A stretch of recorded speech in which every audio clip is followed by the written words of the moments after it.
ஜனனீம் சாரதாம் தேவீம் ராமகிருஷ்ணம் ஜகத்குரும் பாதபத்மே thio ஸ்ருத்வா பிரணமாமி முகுர்முகுः தவ கதாமிருதம் தப்தஜீவனம் கவிபிரீடிதம் கல்மஷாபகம் ஸ்ரவணமங்களம் ஸ்ரீமதாததம் भुवि गृह्णन्ति ते भूरिता जनाः.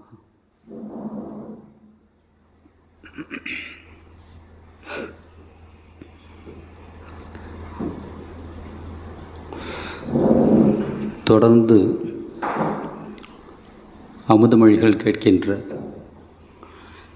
எதிர்கால ஞானிகள் எல்லோருக்கும் இனிமையான வணக்கம். எவ்வளோ சந்தோஷம், ஞானம் வரப்போகுது அப்படின்னு நினச்சாலே எவ்வளோ சந்தோஷமாக இருக்கே. வந்தால் எப்படி இருப்பீங்க? பட் ஒரே ஒரு மைனஸ் பாயிண்ட், என் கிளாஸுக்கு வர மாட்டீங்க.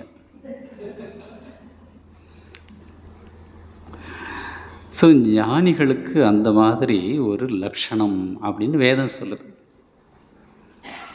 சுவாமி கம்பீரானந்தஜி மகாராஜ், நம்முடைய பழைய பிரசிடெண்ட், 11வது பிரசிடெண்ட், அவர்கிட்ட போய் ஒரு சுவாமிஜி கேட்டார். பகவத்கீதையில் அவர் பகவத்கீதைக்கு சங்கர பாஷ்யத்துக்கு இங்கிலீஷில் டிரான்ஸ்லேட் பண்ணியிருக்கிறார். அவ்வளோ பெரிய ஞானி. பகவத்கீதையை நீங்கள் நல்லா கரைச்சி குடிச்சிருக்கீங்க, உங்களுக்கு பிடிச்ச ஸ்லோகம் எது அப்படின்னு சொன்னப்போ 5th சாப்டரில் 2வது ஸ்லோகம் அப்படின்னு சொல்கிறார். என்ன ஸ்லோகம்னாக்க, ஜேயஸ் நித்திய சந்நியாசி யோ ந துவேஷ்டி ந காங்க்ஷதி நிர்த்வந்தோ ஹி மகாபாகோ சுகம் பந்தாத் பிரமுச்சதே அப்படின்னு ஒரு ஸ்லோகம். ரொம்ப அழகான ஒரு ஸ்லோகம். சந்நியாசி அப்படிங்கிறது யார் அப்படின்னாக்கா, காவி போட்டவன் மட்டும் இல்லை, எது வருதோ, ந ஹிருஷ்யதி ந துவேஷ்டி அப்படின்னாக்க விரும்புகிறதும் இல்லை வெறுக்கிறதும் இல்லை. இதுதான் ஞானியுடைய லட்சணம். அந்த ஸ்லோகம் தான் எனக்கு ரொம்ப பிடிக்கும் அப்படின்னு சொன்னாராம். ஸோ ஞானம் அடைகிறது அப்படின்னாக்கா உடனே நமக்கு அப்படியே இங்கே பின்னாடி ஏதாவது ஒரு லைட்டு தெரியும். யாரோ ஒரு அம்மா நம்முடைய இந்த கிளாஸை யூடியூப்பில் பார்த்துட்டு, நீங்கள் பேசுகிறது ரொம்ப நல்லா இருக்குது சாமிஜி, உங்கள் தலைக்கு மேலே கூட அப்படியே ஒரு வெளிச்சம் தெரியுது அப்படி இந்த லைட்டை ஆஃப் பண்ண சொன்னேன். இது ரிஃப்ளெக்ட் ஆகுது. ஒரிஜினலாக இருக்கணும் இல்லையா? Be truthful. கொஞ்ச நாள் ஆஃப் பண்ணிட்டு இருந்தாங்க, அப்புறம் மறுபடியும் ரொம்ப கருப்பாக தெரியும் சொல்லிட்டு இந்த பையன் மறுபடியும் லைட் போட்டான். ஸோ லைட்டு தெரியுது அதெல்லாம் இல்லை. எது வந்தாலும் பாதிக்கப்படாமல் இருந்தால், ஒரே மாதிரி சமநிலையோடு இருந்தால் அது ஞானத்தின் அறிகுறி அப்படின்னு வேதம் சொல்லுது. அதனால தான் ஞானத்துக்கு அவ்வளோ இம்பார்ட்டன்ஸ் கொடுத்து நம்முடைய மகான்கள் பேசியிருக்காங்க. அந்த மாதிரி ஞானிகள் வரிசையில் இந்த நரேந்திரநாத்தும் ஒருத்தர். ஏன்னா ராமகிருஷ்ணரே சொல்கிறார், சப்த ரிஷிகளில் ஒருவர் நரேந்திரன் அப்படின்னு சொல்கிறார். அதனால தான் போன வகுப்பில் பார்த்தோம், அவரை போன்ற உண்மையான துறவிகளை பற்றி பேசுகிறப்போ ராமகிருஷ்ணர் சொன்னார், ஹோமா அப்படிங்கிற பறவை வேதத்தில் சொல்லப்பட்டிருக்கு, அது ஆகாயத்திலே இருக்கும், பூமிக்கு வரவே வராது, பூமியோட டச்சே இருக்காது அப்படின்னு சொல்லி ஒரு எக்ஸாம்பிள் கொடுத்தார். இந்த ஞானிகள், இந்த நித்திய சித்தர்கள், நரேந்திரநாத் இவங்களை போன்றவர்கள் நம்ம கூடவே இருப்பாங்க, உலகத்திலே இருப்பாங்க, எல்லாம் செய்வாங்க, உலகத்தின் ஆசாபாசத்துக்கு கட்டுப்பட மாட்டார்கள் அப்படின்னு அர்த்தம். சுவாமி துரியானந்தர் காசியில் தங்கியிருக்கிறார் அவருடைய கடைசி காலத்தில். அப்போ அவர் கொஞ்சம் கண் பார்வையும் கொஞ்சம் குறைஞ்சி போச்சு.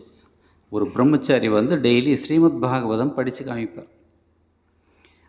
அன்னைக்கு ஒரு நாள் படிக்கிறப்போ அதில் ஒரு எக்ஸாம்பிள் வருது. என்ன அப்படின்னாக்கா, ஒரு குளத்தில் சந்திரனுடைய பிம்பம் தெரியுது, மீன்கள் அதை சுற்றி சுற்றி விளையாடுது. ஆனால் அந்த குளத்தில் பிம்பம் தெரியுதே தவிர சந்திரன் அங்கே வந்துதா? இல்லை மீன்கள் போய் கடித்தா அதுக்கு ஏதாவது டேமேஜ் இருக்கா? அந்த மாதிரி கிருஷ்ணன் கோபிகள் மத்தியில் விளையாடிக்கிட்டு இருந்தான் அப்படின்னு ஒரு டிஸ்கிரிப்ஷன் வரும். ரொம்ப அழகான ஒரு டிஸ்கிரிப்ஷன். அதாவது ஹீ இஸ் கம்ப்ளீட்லி டிட்டாச்ட் அப்படின்னு சொல்கிறதுக்காக இந்த ஒரு எக்ஸாம்பிள். அதை படித்த உடனே துரியானந்த சாமி அப்படியே சீரியஸ் ஆகி அவர் சொன்னாராம், கரெக்ட், ரொம்ப சரியாக சொல்லியிருக்கு. நாங்களும் சுவாமிஜி கூட இருந்தப்போ நரேந்திரநாத் கூட நம்ம மத்தியில் ஒருத்தன், நம்மளை விட கொஞ்சம் புத்திசாலி அப்படின்னு தான் நினச்சோம். ஆனால் சுவாமிஜி எவ்வளோ உயர்ந்த இடத்துலேருந்து வந்திருக்கார் அப்படின்னு எங்களுக்கே தெரியாது. நாங்களும் இந்த மீன்கள் மாதிரி விளையாடிட்டு இருந்தோம் அப்படின்னு சொல்கிறார். ஸோ அவ்வளோ உயர்ந்த ஒரு நிலையிலிருந்து வந்தவர் சுவாமிஜி. அது ராமகிருஷ்ணருக்கு தெரியும். அதனால் அவருடைய பெருமை மற்றவங்களுக்கு தெரியணுங்கிறதுக்காக அவர் பேசுகிறார். இன்னொரு இடத்துல கூட சொல்வார், கேசவ் சந்திர சேன் அப்போ வேர்ல்டு ரினவுண்ட் ஸ்பீக்கர், விக்டோரியா மகாராணி கூப்பிட்டு பேசுவாங்க. அப்பேற்பட்டவருக்கு ஒரே ஒரு கலை இருக்குது, நரேந்திரனுக்கு 18 கலைகள் இருக்குது அப்படின்னு இன்னொரு இடத்துல சொல்வார். அப்போ எவ்வளவு டிஃப்ரென்ஸ். ஸோ அதனால் அவருடைய பெருமையை சொல்கிறப்போ நரேந்திரர் எழுந்து வெளியே சென்றார். எப்போவுமே நான் போன வகுப்புலேயே சொன்னேன், அறிவாளிகள் தன்னை பற்றி புகழ்ச்சி வர்றதை விரும்ப மாட்டாங்க. இது ஒரு லட்சணம். நம்ம புகழுக்கு அடிமையாகிறோம் அப்படின்னாலே என்ன அர்த்தம்? அறிவு கம்ப்ளீட்டாக இல்லைன்னு அர்த்தம். இருக்குது கொஞ்சம், ஃபுல்லாக இல்லை, அதுக்கு அடிமையாயிடுறோம்.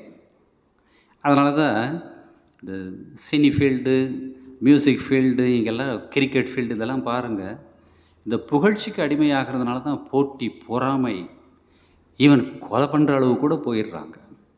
ஞானிகள் இதை தாண்டி இருக்காங்க. ஸோ இவர் தாண்டி இருக்கிறதுனால எழுந்து வெளியே சென்றார். அறையில் கேதார், பிராணகிருஷ்ணர், முதலிய பலர் இருந்தனர். மறுபடியும் ராமகிருஷ்ணர் பேசுகிறார், அதே நரேந்திரனை பற்றி பேசுகிறார். ஏன்னா அவருக்கு அவ்வளவு ஆனந்தம், நரேந்திரன் மேலே அவ்வளவு அட்ராக்ஷனாக, அட்டாச்மெண்ட்டாக அப்படின்னாக்கா அது கிடையாது. நரேந்திரநாத் ஒரு தடவை அவருக்கு தன்னை வச்சுக்கிட்டு தன்னை பற்றி இவர் புகழ்ந்து பேசுகிறது மற்றவங்க முன்னால் அவருக்கு பிடிக்கலை. மற்றவங்க என்ன நினைப்பாங்க என்னை பற்றி அப்படின்னு நினைக்கிறார். ஸோ ஒரு நாள் ராமகிருஷ்ணன்ட்ட போய் சொல்கிறார், நீங்கள் எப்போ பார்த்தாலும் என்னை பற்றியே நினச்சிட்டே இருக்கீங்க, அது உங்களுக்கு நல்லதில்லை அப்படின்னு சிஷ்யம் போய் குருவுக்கு அட்வைஸ் பண்ணுறோம். ஏன்டா அப்படி சொல்கிறேன் அப்படின்னு அவர் கேட்குறார். ஜடபரதர் இந்த மாதிரி தான் மானையே நினச்சிட்டே இருந்தார், மானாவே பிறந்தார். நீங்கள் என்னையே நினச்சிட்டே இருக்கீங்க, என்ன ஆகுமோ தெரியாது சொன்னோடனே அவருக்கே பயம் வந்துருச்சு. ராமகிருஷ்ணன் ஒரு அப்பாவி மனுஷன் இல்லையா, அவருக்கே பயம் வந்துருச்சு. நீ சொல்கிறது சரிதான் அப்படி சொல்லிட்டு அப்புறம் கொஞ்சம் நேரம் கழித்து காளி மாதா கிட்ட போய், அவருக்கு ஒரே ரெஸ்கியூ யாருனாக்கா காளி தான். போய் கேட்டாக்க அந்த அம்மா ஏதோ சொன்னாங்க. உடனே கோயிலேருந்து சிரிச்சுக்கிட்டே வரார். வந்துட்டு எங்கே அந்த ராஸ்கல், அப்படி சொல்லி கூப்பிட்டு, நான் உன்னை மனுஷனாக பார்க்கல, உங்ககிட்ட நாராயணனை பார்க்குறேன், அதனால தான் உன் மேலே எனக்கு இவ்வளோ அன்பு அப்படின்னு அம்மா சொல்லிட்டா. நீ என்னென்னமோ சொல்லி என் புத்தியை வேதலிக்க வச்சுட்டியே படுவா அப்படி சொல்லி திட்டுற. நரேந்திரன் வெளியே போனார் அப்படின்னு அது ஒரு இன்சிடெண்ட் வரும். ஸோ இது எதுக்காக சொல்ல வந்தேன்னாக்கா, நரேந்திரன் மேலே ராமகிருஷ்ணன் வச்ச அன்பு சாதாரணமாக ஒரு அப்பா தன் புள்ள மேலே வைக்கிற அன்பு மாதிரி இல்லை. இது எதிர்பார்ப்போடு கூடியது. அந்த பிள்ளைக்கு ஏதாவது ஒன்று ஆச்சுனாக்கா ஒரு கஷ்டம் வரும், நல்லது நடந்தால் ஒரு சந்தோஷம் வரும். அந்த மாதிரி ஒரு ரிலேஷன் கிடையாது. அதே வயசு பையனை பார்த்தா அந்த மாதிரி ஃபீலிங்ஸ் வராது நமக்கு இல்லையா. இது ஒரு சின்ன வட்டத்துக்குள்ள, இது ஒரு டிவைன் வட்டம். தன்னுடைய வேலையை செய்ய போகிறான் அப்படிங்கிறதுக்காக இல்லை, உலக நன்மைக்காக இவன் பிறந்தவன். இந்த நரேந்திரன் மிகப்பெரிய வேலையை செய்ய போகிறான், இந்தியாவுக்கு, இந்து மதத்துக்கு அப்படிங்கிறது தெரியும். அதனால் ஒரு ஸ்பெஷல் கேர். அதை பற்றி மறுபடியும் பேசுகிறார். நரேந்திரநாத்தினுடைய பலவிதமான திறமைகளை பற்றி பேசுகிறார் ஸ்ரீராமகிருஷ்ணர். இதோ பாருங்கள், பாட்டு, வாத்தியம், படிப்பு எல்லாவற்றிலும் நரேந்திரன் கெட்டிக்காரன். நமக்கு திறமை வர்றது கூட பலவிதமான காரணங்கள் உண்டு. பூர்வ சம்ஸ்காரத்தின் மூலம்தான் திறமை வருது அப்படின்னு கண்டுபிடிச்சிருக்காங்க. அது உண்மை கூட. இப்போ தான் கண்டுபிடிச்சிருக்காங்க ஃபாரினில். நம்முடைய ரிஷிகள் ஞானிகள் எப்போவோ கண்டுபிடிச்சிட்டாங்க. திருவள்ளுவர் எழுதுவர், ஒருமையில் தான் கற்ற கல்வி ஒருவருக்கு எழுமையும் ஏமா புடைத்து அப்படின்னு ஒரு இடத்துல சொல்கிறார். நீங்கள் எந்த ஜென்மாவில் ஏதாவது ஒன்று ரொம்ப நல்லா பண்ணிங்க அப்படின்னாக்கா அடுத்த ஜென்மாவில் அது வந்து உங்களுக்கு நேச்சுரலாக வரும். சில குழந்தைகள், எனக்கு ஒரு வீடியோ வந்திருக்கு, ஒரு 7 வயசு இல்லை 8 வயசு இருக்கும் ஒரு பாப்பா, வயலின் அப்படி வாசிக்கிறான், குன்னக்குடி வைத்தியநாதன் மாதிரி வாசிக்கிறான், மருதமலை மாமணிய பாட்டு, அவ்வளோ வேகமாக வேலை செய்யுது கை. 7 வயசு 8 வயசில் அவன் எங்கே ப்ராக்டிஸ் பண்ணியிருப்பான்? எப்படி வந்தது இது? சில பேருக்கு கம்ப்யூட்டர் முன்னால் போய் உட்கார்ந்தாக்கா தரதரன்னு எல்லாம் அப்படியே அவன் பாட்டு ஓப்பன் பண்ணுறான். கேமராவில் சில பேர் விளையாடுறாங்க. சில பேருக்கு கிரிக்கெட்டில் சச்சின் டெண்டுல்கர் வந்து 2 வயசு இருந்தப்பவே பேட்டை கையில் பிடிச்சிட்டு நிற்கிறான். அந்த மாதிரி ஒரு ஃபோட்டோ நான் பார்த்துருக்கேன். 2 வயசில் என்ன தெரியும் கிரிக்கெட்டை பற்றி? பேட் அளவு கூட இல்லை, பிடிச்சிட்டு நிற்கிறான், சின்னதாக ஒரு பிளாஸ்டிக் பேட். அந்த ஃபோட்டோ நான் பார்த்துருக்கேன். So samskaras are carried over. So இந்த பாட்டு, வாத்தியம், படிப்பு எல்லாவற்றிலும் நரேந்திரன் கெட்டிக்காரன் அப்படின்னாக்கா அது கடவுளுடைய ஒரு அனுக்கிரகம், விபூதி அப்படின்னு கிருஷ்ணன் சொல்வார் பகவத்கீதையில். எல்லார்கிட்டையும் ஏதோ ஒரு திறமை இருக்கும். சில பேர் டாக்டர்ஸ் நீங்கள் பார்த்தீங்கன்னாக்கா கரெக்டாக அந்த மெடிசன் கண்டுபிடிப்பாங்க, கைராசிக்காரர் அப்படிம்பாங்க இல்லையா? சில பேர் மேலே அனுப்புறதில் கைராசிக்காரராக இருப்பாங்க. அப்படியும் உண்டு. சில பேர் அவர்கிட்ட போனால் முடிஞ்சிடும் ஒரேடியா அப்படின்னு சொல்லி அந்த மாதிரி சில டாக்டர்ஸ் இருக்காங்க. நம்முடைய காசியில் ஒரு டாக்டர் இருந்தார். டாக்டர் இல்லை, அவர் ஒரு சாமி, வனவிகாரி மகாராஜ் அப்படின்னு சொல்லிட்டு. அவர் அதிகம் படிப்பு இல்லாதவர். அப்போல்லாம் வந்து ஒர்க்கர்ஸ் வச்சு வேலை செய்கிறதுக்கு அவ்வளோ பணம் கிடையாது ஆசிரமத்தில்.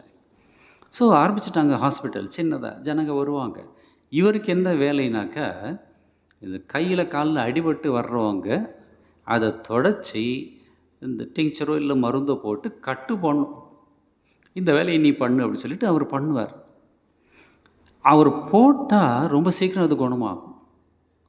பிற்காலத்தில் நிறைய பேர் வந்து மஹாராஜ்கே பாஸ் ஜாயங்க அப்படின்னு சொல்லிட்டு வெயிட் பண்ணுவாங்க. அவர் வந்து கட்டு பண்ணும் அப்படின்னு சொல்லிட்டு வெயிட் பண்ணுவாங்க. அப்படி ஒரு அவருக்கு கைராசி. அப்புறம் லேடிஸ் தொட மாட்டார், அவர் சன்னியாசி. ஸோ அதில் ஒரு அம்மா வந்துட்டு, இந்த சாமிகிட்ட தான் நான் கட்டுவேன், கையிலையோ காலையோ அடிபட்டிருக்கு, இவருக்கு ரொம்ப கஷ்டமாக இருக்குது, இல்லை லேடிஸுக்காக தனியாக இருக்காங்க, அங்கே போமா அப்படி சொன்னாக்கா, இல்லை உங்கள் கையால் தான் நான் ரொம்ப கஷ்டப்படுறேன் அப்படி சொல்லிட்டு இவருக்கு என்ன சொல்கிறதுன்னு தெரியல. அன்றைக்கி நைட்டும் அடுத்த நாள் காலையிலே வந்து மெடிடேஷன் பண்ணுறப்போ சாரதா தேவியோட காட்சி கிடச்சி தான் அந்த சாமிக்கு. நான் தானே இந்த ரூபத்தில் வந்திருக்கேன், கட்டு போட்டால் என்ன அப்படின்னு சொன்னாங்களாம். அடுத்த நாள் காலையில் அந்த அம்மாவுக்கு இவர் கட்டு போட்டார், கொஞ்ச நாள்லேயே சரியாச்சுன்னு சொல்லி. இதெல்லாம் வந்து ஹிஸ்ட்ரி. கைராசிக்காரங்க இந்த மாதிரி சில பேர் இருப்பாங்க.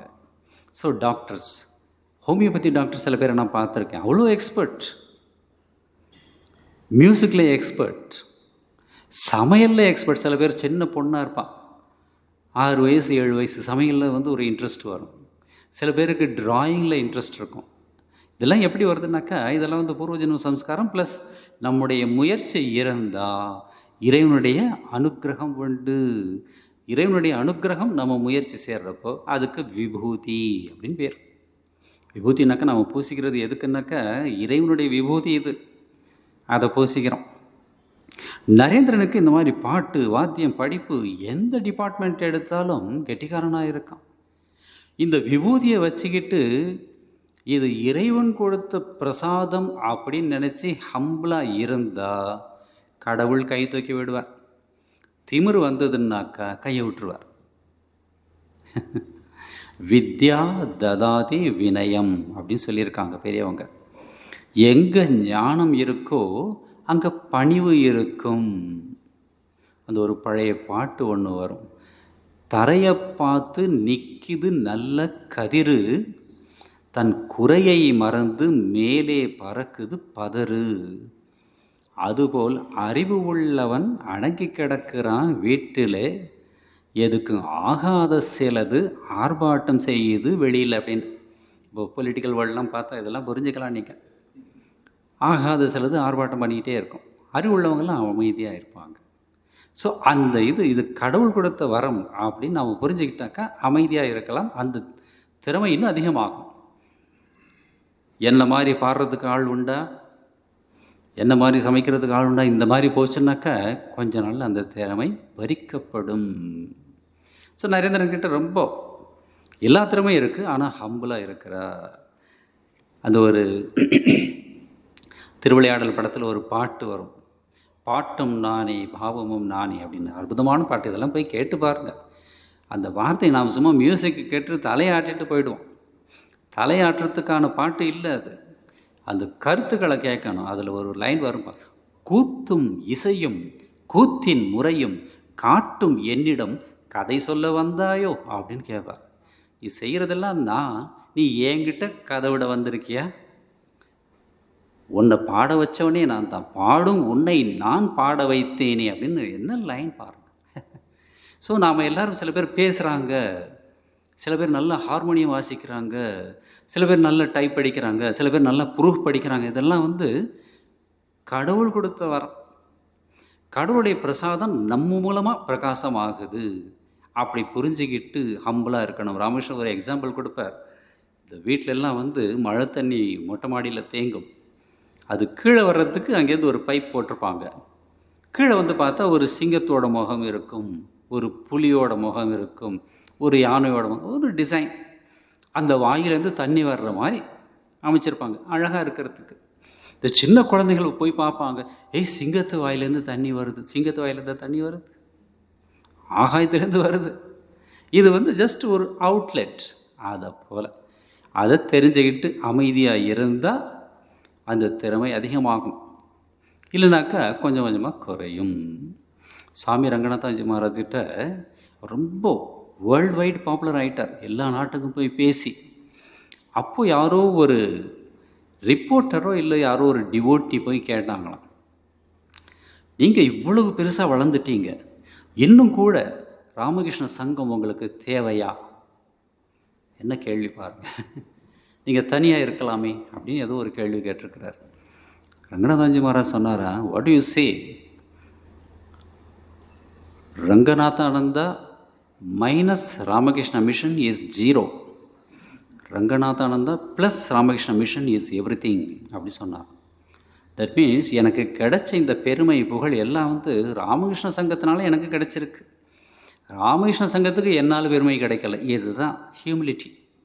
அப்படி இருந்தால் சரஸ்வதி தேவி சந்தோஷப்படுவா, நம்மக்கிட்ட இன்னும் திறமையை கொடுப்பா. ஸோ நரேந்திரநாத் அந்த மாதிரி ஒரு ஆள். ஸோ கெட்டிக்காரன். அவங்க எப்போவுமே எந்த ஃபீல்டு எடுத்தாலும் சரி within a few days pick up பண்ணிப்பாங்க. நமக்கு தெரிஞ்ச ஒரு சாமி ஒரு சென்டரில் இருந்தார். நிறைய டெவலப்மெண்ட் ஒர்க்கெல்லாம் பண்ணார். பில்டிங் ஒர்க்கு, லேண்டு ப்ராப்ளம்ஸ் இருந்தது, என்னமோலாம் இருந்தது. ஒரு 8 வருஷமோ என்னமோ. அப்புறம் அவருக்கு வேறு ஒரு சென்டர் ட்ரான்ஸ்ஃபர் ஆகிடுச்சு. அப்போது ஃபேர்வெல் மீட்டிங். அங்கே இருக்கிற சாதுக்கள், பக்கத்தில் இருக்கிற சென்டர்லேருந்து சில பேர் சாதுக்கள் எல்லோரும் ஒரு மீட்டிங் மாதிரி கெட் டுகெதர். சும்மா இவ்வளோ வருஷம் இருந்திருக்கிறார் அப்படிங்கிறதுக்காக ஒரு மரியாதை. அவர் ஏதோ ஒரு வேஷ்டி, ஒரு மாலை, கொஞ்சம் ஸ்வீட்ஸ் இதெல்லாம் கொடுப்போம், கொஞ்சம் பணம் பிரணாமி கொடுப்போம். நானும் போயிருந்தேன். அப்போ கூட வேலை செஞ்ச சாதுக்கள் எல்லோரும் அவரை பற்றி சொல்கிறாங்க. இவருடைய பீரியடில் தான் அந்த பின்பக்கம் பில்டிங் நல்லா கட்டணும், இந்த பக்கம் டாய்லெட் பிளாக் கட்டணும், இந்த பக்கம் செவுறு இடிஞ்சு போச்சு, அதை கட்டணும், என்னமோ எல்லாம் ஒவ்வொருத்தர் அவங்கவுங்க டிபார்ட்மெண்ட்டில் கம்ப்யூட்டர் ரொம்ப நல்லா, கம்ப்யூட்டர் செக்ஷன் ரொம்ப நல்லா டெவலப் ஆச்சு அப்படின்னு அவங்கவுங்க டிபார்ட்மெண்ட்டில் இருக்கிறவங்க எல்லாம் சொல்கிறாங்க. இந்த சாமி பேசாமல் இருந்தார். கடைசியாக அக்செப்டன்ஸ் ஸ்பீச், நீங்கள் ஏதாவது சொல்லுங்கள் அப்படி சொன்னப்போ அவர் ஒரு வார்த்தை சொன்னார், எனக்கு ரொம்ப பிடிச்சிருந்தது. ரொம்ப நாள் இங்கே இருந்தேன், இவங்க எல்லாரும் என்னை பற்றி ரொம்ப பெருமையாக சொன்னாங்க. ஆக்சுவலி நான் எப்படி பார்க்குறேன்னாக்கா, I was present when these things happened அப்படின்னு ஒரு வார்த்தை சொன்னார். இந்த நிகழ்ச்சிகள் நடந்தபோது நான் இங்கே இருந்தேன், என்னால் நடந்ததுன்னு சொல்ல முடியாது அப்படின்னு அதுக்கு அர்த்தம். அந்த மாதிரி கிரெடிட் நாம் எடுத்துக்காமல் அதை கடவுளுக்கு விட்டாக்கா கடவுள் சந்தோஷப்படுவார். அந்த மாதிரி இருக்கணும். அது சொல்கிறார். ஸோ இறைவனுடைய கருணையால் இவருக்கு நரேந்திரன் வந்து பாட்டு, வாத்தியம், படிப்பு எல்லாத்துலேயும் கெட்டிக்காரன். அதை சொல்லிட்டு சொல்கிறார், அன்றொரு நாள் கேதாருடன் வாதம் செய்தான். கேதாரின் வாதங்களை எல்லாம் நொறுக்கி தூள் தூளாக்கி விட்டான் அப்படி சொல்கிறார். குருதேவரும் மற்றவர்களும் சிரித்தனர். இந்த வாதம் பண்ணுறது அப்படின்னாக்கா ஆர்கியூமெண்ட் பண்ணணும்னாக்கா அது எல்லாராலையுமே முடியாது. அதுக்கு வந்து புத்தி ஷார்ப்னஸ் வேணும். பாயிண்ட்ஸ் எல்லாம் வந்து ரொம்ப பளிச்சுன்னு ஞாபகம் இருக்கணும். அந்த மாதிரி இருக்கிறவங்க தான் ஆர்கியூ பண்ண முடியும். இவருடைய புத்தி தெளிவான புத்தி நரேந்திரநாத். அதனால் எந்த ஆர்குமெண்ட் எடுத்தாலும் சரி கொஞ்ச நேரத்தில் அதை தூள் தூளாக்கி விடுவார். சைத்தன்ய மகாபிரபு முன்னாடி பிகினிங் சின்ன வயசில் அப்படி தான் இருந்தாராம். பெரிய பண்டிட், நிறைய படித்தவர், ஷார்ப் பிரெயின் அவருக்கு. அவரை பார்த்தா மற்ற பண்டிதர்கள் ஓடுவாங்க. ஐயோ, அவர் பேர் நிமாயோ என்னமோ, நிமாய் வரான், ஐயோ வேண்டாம் சொல்லிட்டு வேறு தெருவு வழியாக போவாங்க அப்படி சொல்லி அவருடைய லைஃப்பில் வருது. ஏன்னா இவரே கூப்பிட்டு ஏதாவது ஒரு ஆர்குமெண்ட் ஆரம்பிப்பார், அவங்களுடைய பேச்செல்லாம் பொடி பொடி ஆக்குவார் அப்படின்னு ஒரு லைஃப்பில் வருது. இவரை பார்த்து மற்றவங்களாம் பயப்படுவாங்க. இது சரஸ்வதி தேவியோட கடாட்சம். அந்த மாதிரி இருக்கிறார். எல்லோரும் சிரித்தனர். உடனே அந்த இடத்துல குருதேவர் அந்த டாப்பிக்கை நிறுத்திட்டு மகேந்திரநாத் கிட்ட கேட்குறார். குருதேவர், ஆங்கிலத்தில் தர்க்கம் பற்றி ஏதாவது புத்தகம் இருக்கிறதா? தர்க்கம் அப்படின்னாக்க ரீசனிங் அப்படின்னு சொல்லுவாங்க. நம்முடைய சனாதன தர்மத்தில் ஷட் தர்ஷனம், 6 தரிசனங்கள் அப்படின்னு சொல்லுவாங்க. அதாவது உண்மையை அடைவதற்கு தரிசனம்னாக்க மார்க்கம் அப்படின்னு அர்த்தம். இந்த மார்க்கத்தின் மூலம் போனால் உண்மையின் தரிசனம் கிடைக்கும். தரிசனத்தை கொடுக்கறதுனால இதுக்கு பேர் தரிசனம், ஷட் தர்ஷன் அப்படிம்பாங்க. என்னென்ன அப்படின்னாக்கா மீமாம்சா, நியாயா, வைசேஷிகா, யோக, சாங்கியா, வேதாந்தா. இந்த 6 மார்க்கங்கள் தான் ஷட் தர்ஷனம் அப்படின்னு நம்முடைய சனாதன தர்மத்தில் சொல்லப்பட்டிருக்கு. அதில் இந்த தர்க்க சாஸ்திரம் அப்படிங்கிறது நியாய ஃபிலாசபி. இது ரொம்ப அற்புதமாக இருக்கும். ட்ரைனிங் சென்டர்லாம் நாங்கள் படிச்சிருக்கோம். இன்னும் கூட இந்த வேதாந்தம் படித்தவங்க சொல்லுவாங்க, நியாயம் படிச்சுட்டு வேதாந்தம் படித்தா அவ்வளோ தெளிவாக புரியும் அப்படி சொல்லுவாங்க. நியாயம் வந்து அவ்வளோ கொஞ்சம் கூட காம்ப்ரமைஸ் இல்லாமல் உண்மையை பற்றி அப்படி ரீசன் பண்ணும். அந்த மெத்தட் அவ்வளோ நல்லாயிருக்கும். ஸோ நம்முடைய ஷட் தர்ஷனம் இருக்கிற மாதிரி ஆங்கிலத்தில் ஏதாவது புஸ்தகம் இருக்கா அப்படின்னு கேட்குறார். அஃப்கோர்ஸ் இந்த ரீசனிங் வந்து ஆங்கிலத்தில் தர்க்கசாஸ்திரம் உண்டு அப்படின்னு சொல்கிறார். ஆம் சுவாமி மகேந்திரநாத் சொல்கிறார்.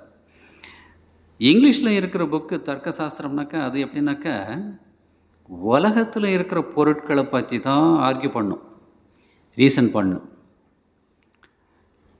இந்த நபர் எப்படி இருக்கிறார், அந்த இதை சொல்ல போகிறார் அவர். ஆனால் நம்முடைய நியாய ஃபிலாசபி அப்படின்னாக்கா உண்மையை பற்றி பேசும். அது ரொம்ப டிஃப்ரெண்ட் டைப்பாக இருக்கும்.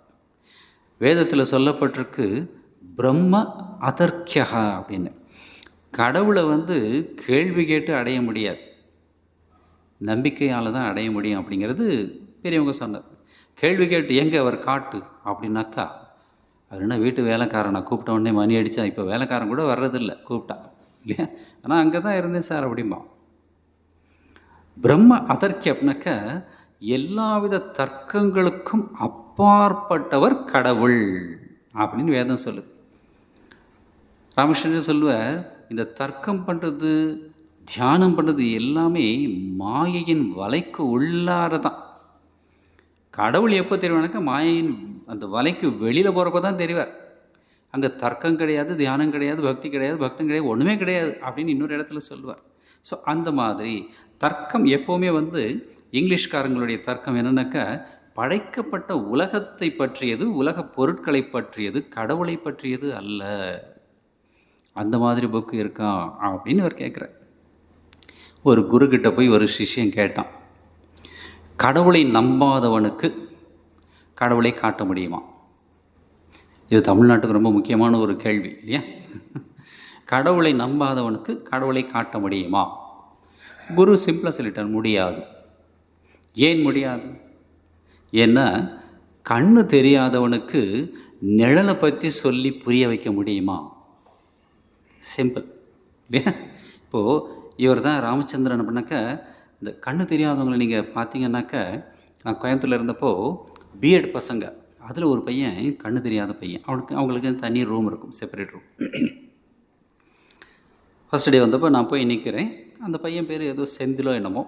சூப்பர்வைசர் வந்து சொல்கிறார், செந்தில் நம்ம சாமிஜி வந்திருக்கிறார், பக்கத்தில் நிற்கிறார் அப்படி சொன்ன உடனே நான் வந்து, என்ன செந்தில், இங்கே வசதியெல்லாம் எப்படி இருக்குது அப்படின்னோடனே, சாமிஜி அப்படி சொல்லி சாப்பிட்டுட்டே இருந்த பையன் டக்குன்னு எழுந்து என் கையை அப்படி இப்படி தொட்டான். சாப்பிட உட்காந்துருக்கான், என் கையை அப்படி இப்படி தொட்டு பார்த்தான்.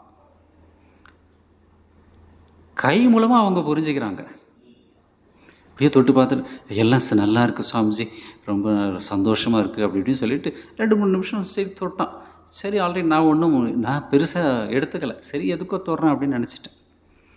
அப்புறம் ஒரு 10 நாள் கழித்து இதே மாதிரி சாப்பிட உட்காந்தப்போ நான் பக்கத்தில் போனேன். சூப்பர்வைசர் வந்து சொல்ல போனப்போ, கொஞ்சம் இரு அப்படி சொல்லிவிட்டு சும்மா அப்படி கையை வச்சேன் தோள் மேலே. பேரை கொடுக்கல, எனக்கு குரலை கேட்டுட்டு கண்டுபிடிப்பாங்க அப்படி சொல்லிட்டு சும்மா அப்படி தோள் மேலே கையை வச்சேன். யார் அப்படின்னு கேட்டான். பக்கத்தில் இருக்கிற பையன், நீ சொல்லு, யார் வந்திருக்கா சொல்லு. உடனே இந்த கையை தொட்டு சாமிஜி அப்படின்னா. எனக்கு ஆச்சரியம். They feel.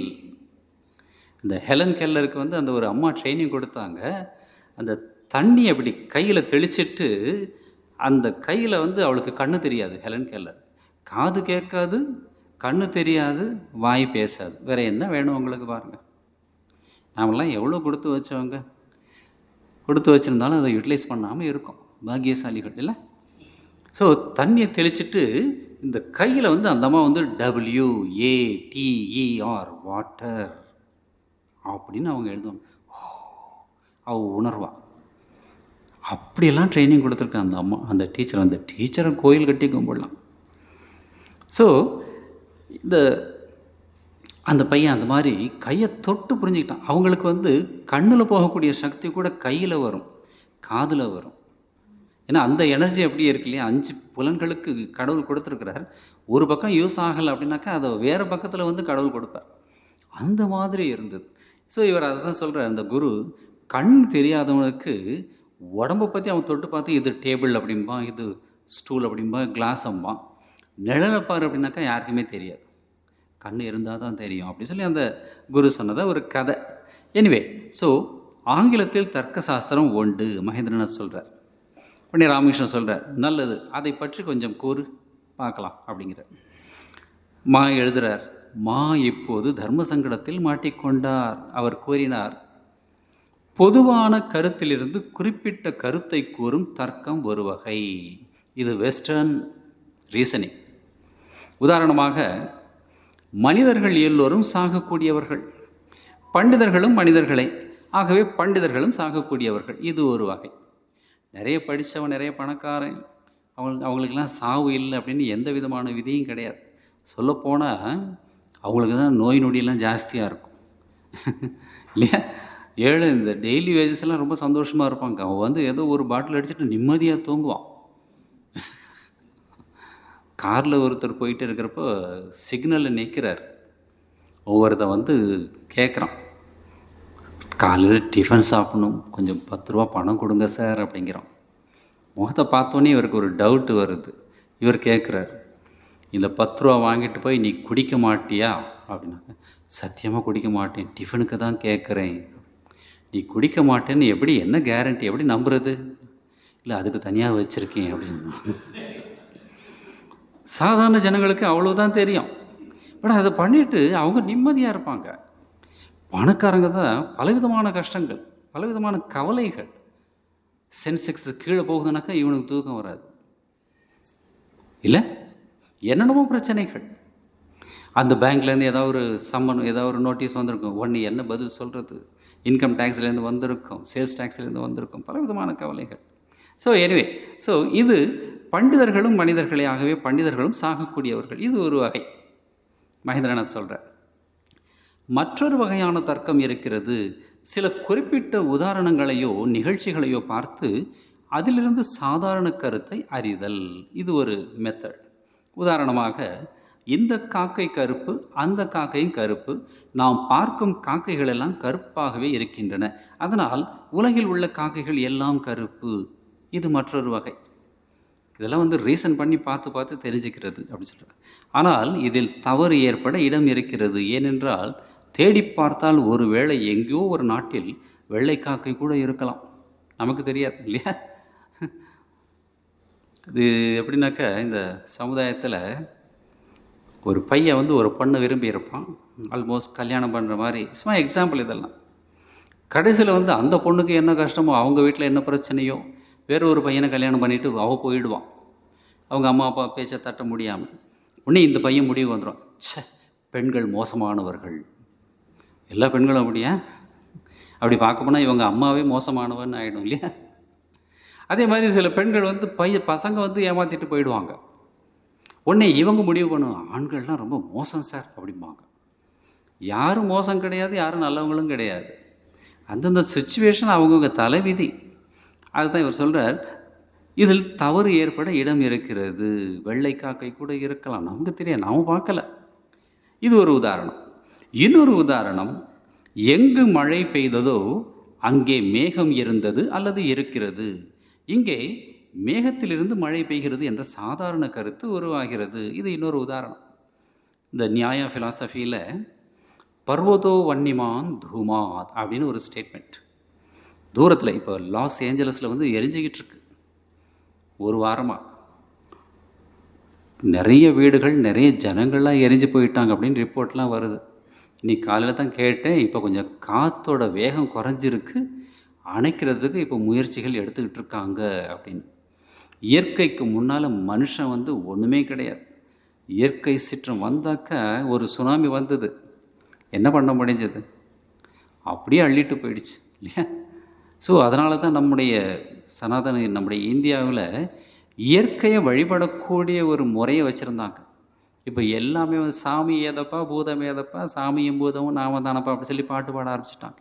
As a result tsunami வருது, நிலநடுக்கம் வருது, என்னென்னமோ வருது. மழை பெஞ்சா ஒரேடியாக பெய்யுது, காஞ்சா ஒரேடியாக காயுது. மக்களுக்கு அந்த டிவோஷனல் ஃபீலிங் குறைய குறைய அனுபவிக்க போகிறது யாருன்னா அவங்க தான், நாம தான். ஸோ ஒரு ஹையர் பவர் இஸ் தேர், அதை வந்து வழிபடுறதுல தப்பு கிடையாது அப்படின்னு சொல்லி நம்முடைய முன்னோர்கள் சொல்லி வச்சுருக்காங்க. ஸோ பர்வதோ வன்னிமான் தூமாத் அப்படின்னாக்கா, நடந்து போயிட்டே இருக்காங்க, தூரத்தில் வந்து ஒரு மலை, அதுலேருந்து புகை வருது. புகை வருதுன்னாக்கா உடனே வந்து 2 பேர் பார்த்துட்டு புகை வருது, அப்போ அந்த மலையில் வந்து இருக்கிற மரங்கள் தீப்பிடித்து எரியுது அப்படின்னு ஒரு இன்ஃபரன்ஸ், அனுமானம். இது ஒரு வகை தர்க்கத்தில் அப்படி சொல்கிறார். மழை பெய்யுதுனாக்கா, மழை பெய்ஞ்சிருக்குனாக்கா அப்போ மேகம் இருந்திருக்கும். சாதாரண ஆகாயத்துலேருந்து மழை பெய்யாது, மேகம் இருந்திருக்கணும் இல்லையா? நீங்கள் நைட்டு போய் தூங்குறப்போ ஒரே ட்ரையாக இருக்கும். நான் சில சமயம் மங்களாரத்தி வரப்போ பார்ப்பேன், நைட்டு வாக்கிங் பண்ணுறப்போ ட்ரையாக இருக்கும். காலையில் மங்களாரத்தி வரப்போ கீழெல்லாம் தண்ணி இருக்கும், மழை இருக்காது. ஆனால் அதை பார்த்து நாம் தெரிஞ்சிக்கலாம், யூகம் பண்ணுறதுன்னு சொல்லுவாங்க. அது ஒரு வகை. இன்னும் ஒரு உதாரணம் மகேந்திரநாத் சொல்கிறார். இவனுக்கு 32 பற்கள், அவனுக்கு 32 பற்கள், எந்த மனிதனை பார்த்தாலும் அவனுக்கு 32 பற்கள். ஆகவே எல்லா மனிதர்களும் 32 பற்களை கொண்டவர்கள். இப்படிப்பட்ட தர்க்க முறைகள் ஆங்கில தர்க்க சாஸ்திரத்தில் உள்ளன அப்படி சொல்லி முடிக்கிறார். 32 பல் சொன்ன உடனே கலைவாணர் NS கிருஷ்ணன், பெரிய ஆக்டர், ஒரு நாடகத்தில் நடிக்கிறப்போ டயலாக் கொஞ்சம் மறந்து போய் அடிக்கிற அடியில் அந்த அந்த சீன் அந்த மாதிரி, இந்த கூட எதிர்த்தாப்பில் இருக்கிற அந்த நடிகரை பார்த்து சொல்கிறார் இவர், அடிக்கிற அடியில் உன்னுடைய 31 பல்லும் விழுந்துடும் அப்படி சொல்லிட்டார். 32 சொல்லி எழுதி கொடுத்துருக்கிறாரு, 31 பல்லும் விழுந்துடும் சொல்லி 31 சொல்லிட்டார். உடனே இவன் வந்து அப்போல்லாம் நாடகத்தில் இவங்களே வந்து இந்த இம்ப்ரோவிஷனாக என்னமோ சொல்லுவாங்க, இவங்களே வந்து சேர்ப்பாங்க, ஒரு பல்லு மிஞ்சி போச்சே அப்படின்னு இவன் சொன்னானா. அப்போ தான் இவர் ஞாபகம், 32 சொல்லணும். உடனே அவர் மாற்றி சொன்னார், அந்த ஒரு பல்ல வியாதி வந்தே நீ கஷ்டப்படணும் அப்படின்னாரு. ப்ரெசன்ஸ் ஆஃப் மைண்ட் இதெல்லாம். ஸோ அந்த மாதிரி இவனுக்கு 32, அவனுக்கு 32, எல்லாருக்குமே 32 பல். இதை சொல்லிகிட்டே வரார். ராமகிருஷ்ணர் இவற்றை எல்லாம் ஏதோ கேட்டு வைத்தார். இது ஒரு ரொம்ப அற்புதமான ஒரு ஸ்டேட்மெண்ட்டு. நமக்கு இன்ட்ரெஸ்ட் இருந்தாக்கா நம்ம காது கொடுத்து கேட்போம், இன்ட்ரெஸ்ட் இல்லைன்னாக்கா சரி அப்புறம் சொல்லிட்டு மனசு எங்கேயோ போகும். ராமகிருஷ்ணருக்கு அந்த மாதிரி தான். ஏன் அந்த மாதிரி அப்படின்னாக்கா, ஏதோ கேட்டு வைத்தார் அப்படின்னாக்கா, he is not interested in worldly matters. இதெல்லாம் தெரிஞ்சுட்டு காக்கை பறக்குது, வெள்ளை காக்கையோ கருப்பை, இது தெரிஞ்சுட்டு நீ என்னடா பண்ண போகிற இல்லை? பட்டினத்து சுவாமிகள் நடந்து போகிறப்போ ஒரு வீட்டில் யாரும் செத்து போயிட்டாங்க, எல்லாரும் அழறாங்க. இவரும் போய் அழுதார். அப்போது அங்கே இருக்கிறவங்க சொன்னாங்க, நீங்கள் பெரிய ஞானி, உங்களுக்கே இவ்வளோ கஷ்டமாக இருந்தால் எங்களுக்கு எப்படி இருக்கும் அப்படின்னப்போ பட்டினத்து சுவாமிகள் சொன்னாராம், செத்தவனுக்காக அழலப்பா, வாழ்க்கையை நிலையாமல் புரிஞ்சிக்காமல் இன்னும் நீங்கள் உண்மை நினச்சி அழுதுகிட்டு இருக்கீங்களே, உங்களை நினச்சி நான் அழறேன். அழறதுக்கு நேரம் இல்லை, ஆண்டவனை கூப்பிடுங்கள் அப்படின்னு சொல்லுவார். நம்ம ஆண்டவனை கூப்பிட்றோமா? கவலைப்பட்டுட்டே இருக்கோம் இல்லை? டிசீஸை விட ஒரி தான் மனுஷனை ரொம்ப கொலை செய்யுது இல்லையா? டாக்டர்ஸ் கூட சொல்லுவாங்க. ஒன்றும் கிடையாது, சாதாரணமாக ஒரு வியாதி வந்துருச்சுன்னு வியாதியை விட அதை பற்றி கவலைப்படுறது தான் அதிகமாக கொலை பண்ணும் அப்படின்னு சொல்லுவாங்க. அந்த மாதிரி ராமகிருஷ்ணன் ஏதோ கேட்டுட்ருக்கிறார், not interested in worldly matters. இதெல்லாம் தெரிஞ்சுட்டு என்னடா பண்ண போகிற? உண்மை சம்திங் இஸ் தேர் சாலிட். ஒரு பெரியவர் சொல்வார், so stop chasing the wrong ones, the right one never runs away அப்படின்னு ஒரு ஸ்டேட்மெண்ட். ஸ்டாப் சேசிங் அப்படின்னாக்கா துரத்துறதை விடு. எதை துரத்துறது? The wrong once. தேவையில்லாத விஷயங்கள்லாம் துரத்தி ஓடிக்கிட்டே இருக்க, அதுவும் ஓடிக்கிட்டே இருக்கும். உங்கள் நிழலை நீங்கள் கையால் தொட முடியுமா? பாருங்கள். காலையில் ட்ரை பண்ணி பாருங்கள், இல்லை ஈவினிங் ட்ரை பண்ணி பாருங்கள். தலை அங்கே இருக்கும், நீங்கள் தொட போனால் தலை போயிட்டே இருக்கும். ஆனால் நம்ம உலகத்தில் அந்த மாதிரி தான் தேவையில்லாத விஷயங்களை துரத்திக்கிட்டே போகிறோம். There is no end. The right one never runs அவேனாக்கா உண்மையான பொருள் எதுவும் அது நம்மகிட்ட எப்போவுமே இருக்குது, அதை நாம் தேடுறதே இல்லை. அந்த மாதிரி இவர் இருக்கிறார். கேட்டுக்கொண்டிருக்கும் போதே அவரது மனம் வேறு எங்கோ லயிக்க தொடங்கியது. ரமண மகர்ஷி ஃபோட்டோஸ் எல்லாம் நீங்கள் பார்த்தீங்கன்னாக்கா கவனித்து பாருங்கள். கண்ணு நம்மளை பார்க்குற மாதிரி இருக்கும், ஆனால் உள்ளுக்குள்ளே வேறு எதையோ பார்க்கும். இதெல்லாம் கவனிச்சிருக்கீங்களா நீங்கள்? தெரியாது எனக்கு. கண்ணை பார்த்தீங்கன்னாக்கா அதில் கண் இருக்குமே ஒழிய பார்வை இருக்காது. வெறிச்சன் அப்படியே எங்கேயோ பார்த்துட்ருப்பார். அந்த மாதிரி லயிக்க தொடங்கியது. தாய்மானவர் ஒரு பாட்டு எழுதுகிறார். வந்த வரவை மறந்து மிக்க மாதர் பொன் பூமி மயக்கத்தில் ஆழும், இந்த மயக்கை அறுக்க எனக்கு எந்தை மெய்ஞான எழில்வாழ் கொடுத்தான் அப்படின்னு ஒரு பாட்டு, 4 லைன். வந்த வரவை மறந்து அப்படின்னாக்கா ஞானிகள் எல்லாருமே சொல்கிறது என்னன்னாக்கா, மனித பிறவின் லட்சியம் உண்மையை உணர்வது. பெரிய டாக்டர் ஆகணும் அப்படின்னாக்கா டாக்டருக்கு ஒரு நாள் என்ன வரும்? மேலேருந்து சம்மந்தம் வரும். 1000 பேரை காப்பாற்றி இருக்கிறார், தன்னை காப்பாற்றிக்க தெரியாது இல்லையே? பெரிய வக்கீல், அது நம்ம ஒரு ஜோக் சொல்லுவாங்க, சொர்க்கத்துக்கும் நரகத்துக்கும் நடுவில் ஒரு செவுறு இருந்ததாம். ஒரு நாள் அந்த செவுறு விழுந்துருச்சு. உடனே இவங்களும் அவங்களும் சண்டை போடுறாங்க. சொர்க்கத்தில் இருக்கிறவங்க சொன்னாங்களாம், நாங்கள் கேஸ் போட போகிறோம், கேஸ் போட்டு ஜெயிக்க போகிறோம் அப்படின்னு. நரகத்தில் இருக்கிறவங்க சொன்னாங்களாம், உங்களால் ஜெயிக்கவே முடியாது. ஏன் அப்படி சொல்கிறீங்க? எல்லா வக்கீல்களும் இங்கே தான் இருக்காங்க, உங்களுக்கு சப்போர்ட். கிரிமினல் வக்கீல், சிவில் வக்கீல், என்னென்னமோ எவ்வளோ அநியாயம் பண்ணுறாங்க இல்லை? உண்மையே இல்லைன்னு சொல்லி இதில் வேறு அந்த ஏதோ ஒரு புத்தகம் பைபிளோ கீதையோ வச்சுட்டு உண்மையை தவிர வேறு ஒன்றுமே இல்லைன்னு சொல்லிட்டு அவ்வளவு பொய் சொல்லி ஜெயிக்க வச்சு, அதுவும் கெட்டவங்களை ஜெயிக்க வச்சு பணம் சம்பாதிச்சு என்ன பண்ண போகிறோம்? அதுதான் அவர் சொல்கிறார், வந்த வரவை மறந்து மிக்க மாதர் பொன் பூமி மயக்கத்தில் ஆளும். ஆப்போசிட் ஜெண்டர் அட்ராக்ஷன், ஆணுக்கு பெண் மேலே ஆசை, பெண்ணுக்கு ஆண் மேலே ஆசை, இதிலே போயிட்டுருக்கு. இப்போ வர்றப்போ இன்றைக்கி மத்தியானம் 3:30 மணிக்கு கீழே ஏதோ ஒரு சத்தம் கேட்டுது. நம்ம என்ன இது சத்தம் சொல்லிட்டு நான் ஜன்னல்லேருந்து பார்த்தாக்கா புதுசாக கல்யாணம் பண்ணியிருக்காங்க போல இருக்குது. ஸோ அந்த இந்த மொபைலை வச்சுட்டு ஃபோட்டோ எடுக்கிறாங்க. அந்த பொண்ணு என்னமோ சொர்க்கத்தையே ஜெயித்த மாதிரி அப்படியே கத்துறான். ஒரு 20-22 வயசு இருக்குமோ என்னமோ.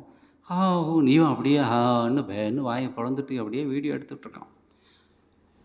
ஆசை 60 நாள், மோகம் 30 நாள் என்னமோ சொல்லுவாங்க. அந்த மாதிரி எவ்வளோ மயங்கி போயிருக்குல்ல. அது செய்யக்கூடாதுன்னு சொல்லலை, பட் வெளி இடத்துக்கு வந்திருக்கிறோம், how decently we should behave அப்படிங்கிறது கூட மறந்து போயிடுறோம். அந்த அளவுக்கு மோகம். அதுதான் சொல்கிறார், மாதர் பொன் பூமி மயக்கத்தில் ஆளும் இந்த மயக்கத்தை அறுக்க எனக்கு எந்தை மெய்ஞான எழில்வாழ் கொடுத்தான் அப்படின்னு தாய்மான சாமிகள் பாடுறார். அந்த மாதிரி அந்த வாழ் கிடைச்சதுனால ராமகிருஷ்ணனுக்கு இந்த உலக விஷயங்கள் எதுவுமே இன்ட்ரெஸ்ட் இல்லை, பிடிக்கவே இல்லை. என்னடா இதெல்லாம், அவனுக்கு பல்லு 32 பல்லு, இவனுக்கு 42 பல்லு, இதை வச்சு தெரிஞ்சுட்டு என்ன பண்ண போகிறோம்? சில பேருக்கு பல்லே இல்லை, இதெல்லாம் ஒரு மேட்டரா அப்படிங்கிற மாதிரி எங்கோ வேறு எங்கோ அவரது மனம் லயிக்க தொடங்கியது. ஆகவே இது பற்றிய பேச்சு மேலும் தொடரவில்லை. கூட்டம் கலைந்தது. பக்தர்கள் இங்கும் அங்குமாக உலவிக்கொண்டு இருந்தனர். ஈவினிங் கொஞ்சம் அப்படியே வாக்கிங் பண்ணுவாங்க. மாலை நேரம் சுமார் 5 மணி இருக்கும். மாவும் பஞ்சவட்டி முதலிய இடங்களில் உலவிக் கொண்டிருந்தார். இந்த தட்சிணேஸ்வர் போனவங்களுக்கு தெரியும், இந்த கோயிலை விட்டு வெளியில் வந்தாக்கா இப்போ நிறைய கூட்டம் வந்துருச்சு, நிறைய கடைகள்லாம் வந்துருச்சு, ஒரே சத்தமாக இருக்கும். ராமகிருஷ்ணன் இருந்த காலத்தில் இவ்வளோ கூட்டம் கிடையாது, இவ்வளோ கடைகள் கிடையாது, அமைதியாக இருக்கும் அந்த இடம். பஞ்சவடி பக்கம்லாம் போனாக்கா பகலில் போனால் கூட உள்ளே இருக்கிற ஆளை கண்டுபிடிக்க முடியாது அப்படின்னு சொல்லுவாங்க. அப்போது இப்போல்லாம் மரத்தெல்லாம் வெட்டி இது பண்ணிட்டாங்க. ஏன்னா நம்ம ஆளுங்க அங்கே போய் உட்காந்துட்டு குடிப்போம், யாருக்கும் தெரியாத இடம் சொல்லிவிட்டு. அதனால் அதெல்லாம் இப்போது இந்த அத்தாரிட்டிஸ் என்ன பண்ணிட்டாங்க, அதெல்லாம் கொஞ்சம் வெட்டி எல்லாம் வெளியிலேருந்து பார்த்தா தெரியணும். நம்ம ஆளுங்களுக்கு மறைவான இடம் கிடச்சா உடனே தப்பு பண்ணுறதுக்கு தான் புத்தி போகும். ராமகிருஷ்ணன் மாதிரி எல்லோரும் போய் எங்கே தவமாக பண்ணுவாங்க. ஸோ கோயிலில் இதெல்லாம் பண்ணக்கூடாதுன்னு சொல்லி அதெல்லாம் வெட்டி விட்டாங்க. இவர் இருந்தப்போ பஞ்சவட்டி ரொம்ப அழகாக இருக்கும், உலவிக் கொண்டிருந்தார். அப்போது ஸ்ரீ ராமகிருஷ்ணனுடைய அறையின் வடக்கில் உள்ள சிறிய வராண்டாவில் ஒரு அற்புத நிகழ்ச்சி நடந்து கொண்டிருந்தது. என்ன அது? ஸ்ரீ ராமகிருஷ்ணர் அசையாமல் நின்றிருந்தார். நரேந்திரர் பாடிக்கொண்டிருந்தார். வெளியில் போன நரேந்திரர் மறுபடியும் உள்ளே வந்துட்டார். ஒரு பாட்டு பாடு அப்படின்னு சொல்லியிருப்பார் ராமகிருஷ்ணன். இவர் பாட்டு பாடுறார். ஓரிரு பக்தர்கள் அருகில் நின்று கொண்டிருந்தனர். மாவும் பாட்டை கேட்கலானார். பாட்டை கேட்டதும் அதிலேயே மனம் ஒன்றி போனார். இவ்வளவு இனிமையான குரலை அவர் குருதேவரை தவிர வேறு யாரிடமும் எங்கேயும் கேட்டதில்லை. குருதேவர் ராமகிருஷ்ணன் பாடுறப்போ அவ்வளவு உருக்கமாக இருக்கும் அப்படின்னு சொல்லி எல்லாருமே சொல்லுவாங்க. அதனால தான் ராணி ராசமணி அம்மா தட்சிணேஸ்வர் கோயிலுக்கு வந்தாக்கா சோட்ட பட்டாச்சாரின்னு இவருக்கு பேர். சோட்டன்னா சின்னவர், பட்டாச்சாரினாக்கா பூஜாரின்னு அர்த்தம். சோட்ட பட்டாச்சாரியை கூப்பிட்டு 2 பாட்டு பாடு பாபா அப்படின்னு சொல்லுவார். உடனே இவரும் பாட்டு பாடுவார். அதை கேட்டுட்டு அந்த அம்மா போவாங்க. அந்த மாதிரி ஒரு தடவை வந்தப்போ தான் அடுத்த நாள் கோர்ட்டில் ஒரு ஹியரிங். நாளைக்கு என்ன ஆகுமோன்னு சொல்லி ஒரு நிமிஷம் அந்த அம்மா நினச்சா. ஒரே அறை விட்டார் இவர். அந்த அம்மா தான் சம்பளம் கொடுக்குறாங்க. இவர் சம்பளம் வாங்கிட்டு பூஜை பண்ணுற பூஜாரி ஒரே அறை விட்டுட்டு எங்கேயுமா அந்த நினைப்பு அப்படின்னு கேட்டார். ராணி ராசமணிக்கு தெரிஞ்சுது அது எதனால் அரைஞ்சார் அப்படின்னு. கூட இருந்தவங்க அந்த மெய்காப்பாளர் அடிக்க போயிட்டாங்க. ஆனால் அந்த ராணி நிறுத்தினாங்க, அடிக்கக்கூடாது, பட்டாச்சாரி பண்ணது கரெக்டாக தான் அப்படி சொன்னாங்க அப்படின்னு சொல்லி ஒரு நிகழ்ச்சி வரும். ஸோ அந்த மாதிரி அப்படி லயிச்சு பாடுவாங்க. இனிமைனாக்க இப்போல்லாம் நிறைய பேர் மூக்கால பாடுறாங்க, மெலோடியஸ் அப்படி சொல்லிட்டு. அது மெலடி இல்லை, அது உள்ளத்திலேருந்து வரணும் பாட்டு. இந்த அருணகிரிநாதன் ஒரு படம் வந்தது, நீங்கள்லாம் பார்த்துருக்கீங்களா தெரியாது இல்லை, நிறைய பேர் இதெல்லாம் தெரியாது. அதில் டிஎம் சௌந்தரராஜன் ஒரு பாட்டு பாடியிருப்பார். முத்தை தருபத்தி திருநகை அத்திக்கிரி சத்தி சரவண முத்தி குருவித்து குருவரை என ஓதும். இந்த எழுத்து நம்ம வாயிலே நுழையாது. அந்த படத்தில் அவரை நடிக்க வச்சு இது பண்ணப்போ, இது ஒரு மேகசினில் படித்தது ரொம்ப நாள் முன்னாடி. இந்த பாட்டெல்லாம் அந்த மியூசிக் டைரக்டர் டீன் போட்டு இதை படிக்கணும், ரொம்ப நல்லா ப்ராக்டிஸ் பண்ணுங்கோ, வார்த்தைகள் ரொம்ப கொஞ்சம் கரடு முரடாக இருக்கும். ஏன்னா நார்மல் தமிழ் கிடையாது, பழைய காலத்து தமிழ். அப்போ அவர் கிருபானந்த வாரியார் சாமிகள்கிட்ட போய், அவர் பெரிய முருகபக்தர், இவர் முருகபக்தர், இந்த படம் எடுக்கிறாங்க, நான் நடிக்கிறேன், இந்த பாட்டு பாடுறதுக்காக சொல்லியிருக்காங்க, எப்படி பாடுறது நீங்கள் கொஞ்சம் சொல்லுங்க அப்படின்னப்போ கிருபானந்த வாரியார் சாமிகள் சொன்னாரா, முதல் 48 நாள் நீ விரதம் இரு, முருகன்கிட்ட வேண்டிக்கோ அப்படி சொன்னார். 48 நாள் இவர் விரதம் இருந்திருக்கார் அந்த பாட்டை ரெக்கார்ட் பண்ணுறதுக்கு முன்னாடி. அந்த பாட்டு இப்போ கூட அவ்வளோ நல்லாயிருக்கும், கேட்டு பாருங்கள். அந்த வார்த்தைகள் நமக்கு புரியாது, ஆனால் அப்படி உணர்ந்து பாடியிருப்பார். இனிமை கிடையாது, பாவம். அந்த பாவத்தில் வரணும் அந்த பாட்டு.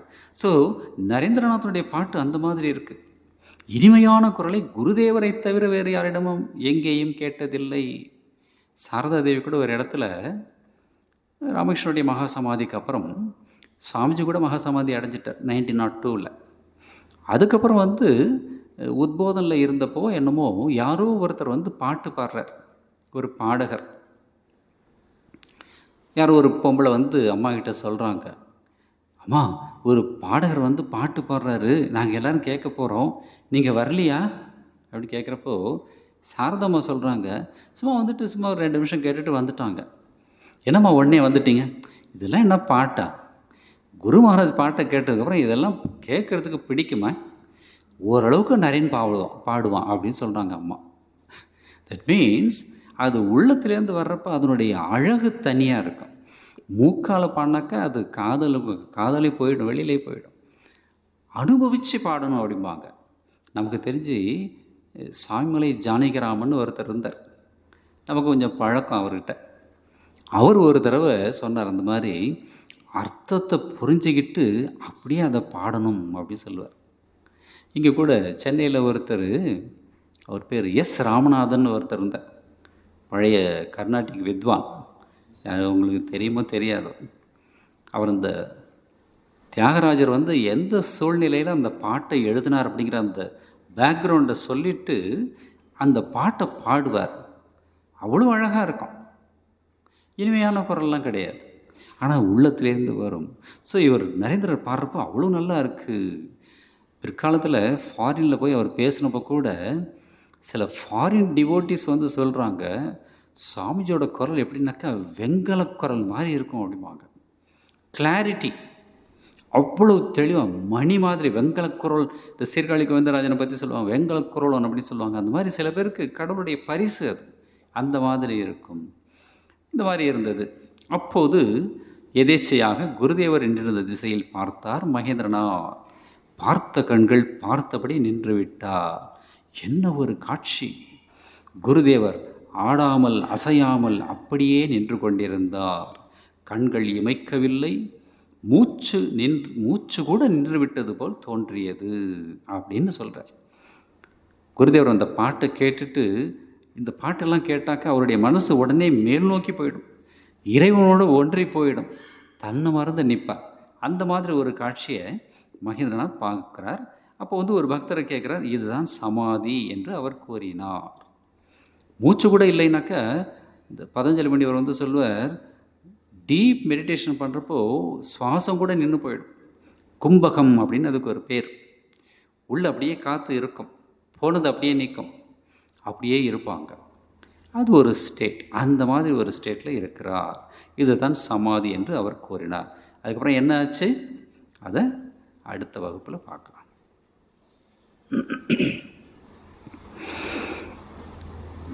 ஓம் அசதோ மா சத்கமய தமசோ மா ஜோதிர்கமய மிருத்யோர்மா அமிர்தம் கமய. ஓம் சாந்தி சாந்தி சாந்தி. ஹரி ஓம் தத்சத். ஸ்ரீராமகிருஷ்ணார்ப்பணமஸ்து.